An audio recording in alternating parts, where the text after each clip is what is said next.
What's up, guys?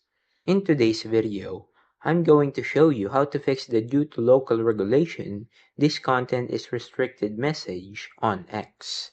If you're seeing this message, it usually means the content is unavailable in your current region due to the local laws or platform restrictions.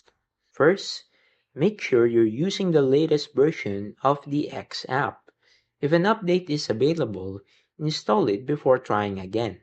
Next, if the content is restricted only in your country, you can try using a trusted VPN. Connect to a different region where the content is available, then reopen the X app and refresh the page. If the content is still unavailable after changing regions, it may be blocked due to legal requirements in your location. In that case, there may not be a direct way to access it while you're in that region. And that's it. That's how to troubleshoot the due to local regulations this content is restricted message on X. If you found this tutorial helpful, don't forget to leave a like and subscribe. And I'll see you guys in the next one.